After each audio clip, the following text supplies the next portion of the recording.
हाँ, तो अभी तक हमने पढ़ा था अजंत प्रकरण अकारांत स्त्रीलिंग तृतीय विभक्ति एक वचन तक के सूत्र एवं उनकी सिद्धियां। आज हम बात करते हैं तृतीय विभक्ति द्विवचन आकारांत स्त्रीलिंग रमाभ्याम शब्द को किस प्रकार से सिद्ध किया जाएगा। तो हम सबसे पहले लिखेंगे कि रमाभ्याम, रमा मूल शब्द है, आकारांत स्त्रीलिंग है, तृतीय विभक्ति द्विवचन है। तो पहले जैसा बताया जा चुका है कि रमा शब्द की प्रातिपदिक संज्ञा नहीं करनी होती है। हमें जब प्रातिपदिक संज्ञा नहीं करते हैं तो सुप प्रत्याहार का सबसे पहले आगमन होता है। तो सुप प्रत्याहार लाने के लिए सूत्र लिखा जाएगा डया प्रातिपदिका प्रत्ययपरस्य। इन तीनों सूत्रों की सहायता से सुप प्रत्याहार, ठीक है।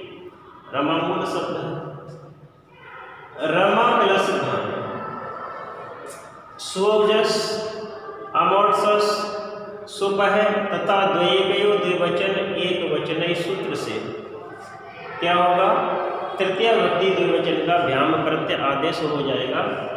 और जब भ्याम प्रत्यय आदेश हो जाएगा तो देखो सीधा सा है, सिंपल है, इसमें ज़्यादा दिक्कत नहीं है। रमाभ्याम, रमाभ्याम ही हमें चाहिए। तो रमाभ्याम ऐसा लिख करके इसको जिनम परिण संयोजन से संयोग कर दिया जाएगा।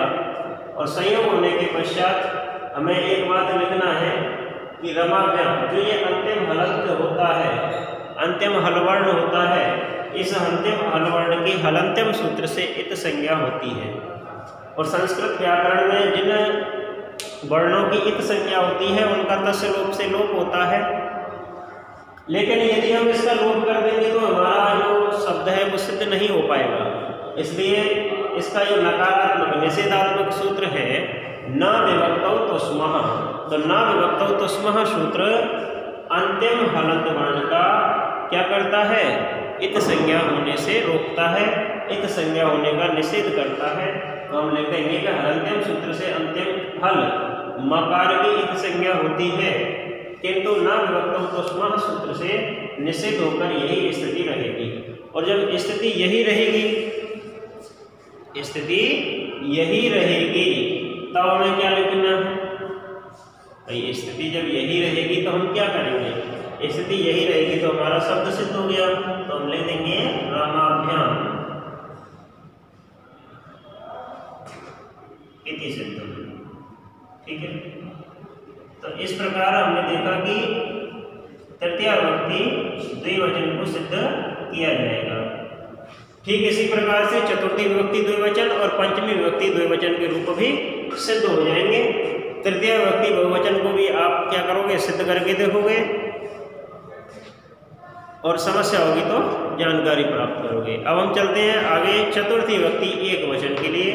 तो चतुर्थी विभक्ति एक वचन को सिद्ध करने से पहले हमें एक सूत्र ध्यान रखना है, याडाप। याडाप है, एक सूत्र है, ठीक है, लिख लेंगे आप याडाप। जैसा कि सूत्र से पता चल रहा है याट प्लस आप, याट प्लस आप। याट का मतलब है याट का आगम हो जाएगा, आप का मतलब है आवंत है, यानी कि आकारांत स्त्रीलिंग शब्दों में जब डित प्रत्यय परे हो, कौन सा प्रत्यय परे हो, डित प्रत्यय। डित प्रत्यय से तात्पर्य है चतुर्थी पंचमी षष्ठी और सप्तमी विभक्ति के एक वचन का कोई प्रत्यय आकारांत स्त्रीलिंग के बाद विद्यमान है, तब याट का आगम होता है। किसका आगम होता है, याट का। तो हम लिखेंगे कि आवंत अंग से परे, आवंत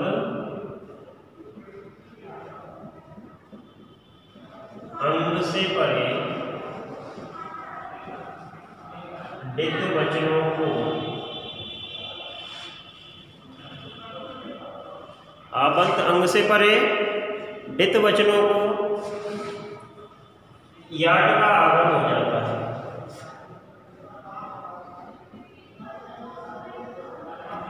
याट का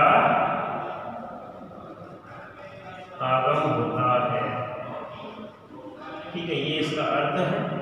अब जब हम इसको विस्तार देंगे, इसकी विस्तृत व्याख्या करेंगे, तो हम लिख सकते हैं कि जब पूर्व में अर्थात चतुर्थी, पंचमी, षष्ठी और सप्तमी विभक्ति के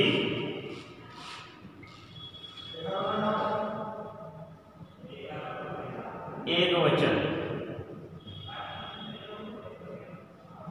से पहले, ठीक है, जब चतुर्थी, पंचमी, षष्ठी और सप्तमी विभक्ति के एक वचन से पहले क्या हो, आकारांत हो, आकारांत शब्द विद्यमान हो, तब इस सूत्र से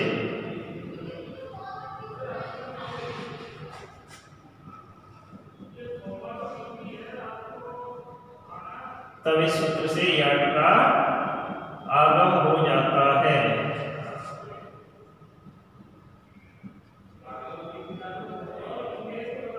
ठीक है, तो हमें क्या लिखना है कि याट प्लस आव। देखो सूत्र से ही पता चल जाएगा, अधिकतर सूत्रों में सूत्रों के माध्यम से ही ज्ञात हो जाएगा कि हमें करना क्या है। तो आवंत अंग, जब हम स्त्रीलिंग पढ़ रहे हैं तो स्त्रीलिंग को क्या बोलते हैं, आप बोलते हैं, आवंत बोलते हैं, आकारांत शब्द को। ठीक है, तो आकारांत यानी आवंत अंग से परे जब डित प्रत्यय हो, डित प्रत्यय से मतलब है जिनका डा इत संज्ञक हो, जैसे डे, डसे, डस, है ना, ऐसे। तो डे, डसी, डस, डी, ये चारों प्रत्यय कहाँ आते हैं, चतुर्थी, पंचमी, षष्ठी और सप्तमी विभक्ति के एक वचन में आते हैं। तो आवंत अंग से परे डित वचनों को याट का आगम हो जाता है।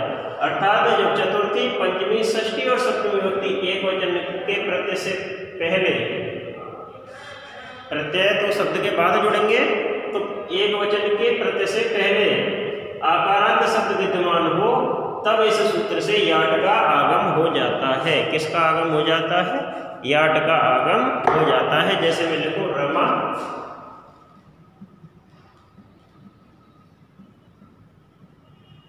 प्लस डे, इस स्थिति में, ठीक है, रमा, देखो ये आकारांत है, इधर क्या है, ये डित है। डित संज्ञा वाले जिनमें डा की इत संज्ञा हो, डे, डसी, डस और डी, ठीक है, चतुर्थी, पंचमी, षष्ठी और सप्तमी का एक वचन, तो किसका आगम होगा बीच में, याट का आगम इस प्रकार से हो जाएगा। ठीक है, सूत्र लिखेंगे हम, याट आपा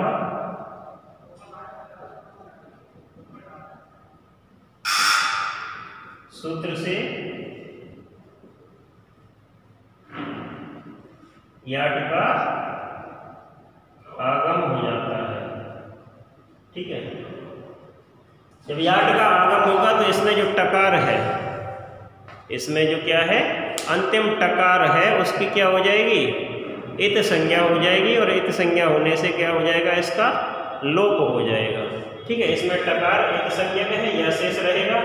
आगे का कार्य वैसे ही करेंगे जैसे अन्य सिद्धियों में हमने किया है। तो इस प्रकार से चतुर्थी विभक्ति एक वचन का रमायई, रमायई पद क्या होगा, सिद्ध होगा। चतुर्थी विभक्ति द्विवचन, तृतीय विभक्ति द्विवचन की तरह ही करेंगे। ठीक है, चतुर्थी विभक्ति बहुवचन में भी अन्य किसी सूत्र की आवश्यकता नहीं है, और चतुर्थी विभक्ति बहुवचन के बाद पंचमी विभक्ति एक वचन के लिए भी, पंचमी विभक्ति एक वचन के लिए भी हमें कोई विशेष क्या नहीं लगाना है, सूत्र नहीं लगाना है। पंचमी विभक्ति बहुवचन के लिए भी हमें कोई सूत्र नहीं लगाना है। तो इस प्रकार इन सूत्रों की सहायता से ही पंचमी विभक्ति बहुवचन तक की जो रूप सिद्धियां हैं वो सिद्ध हो जाएंगी। आप सभी करके देखेंगे, और जिसको कोई समस्या होगी वो संपर्क कर सकता है फ़ोन के माध्यम से। धन्यवाद।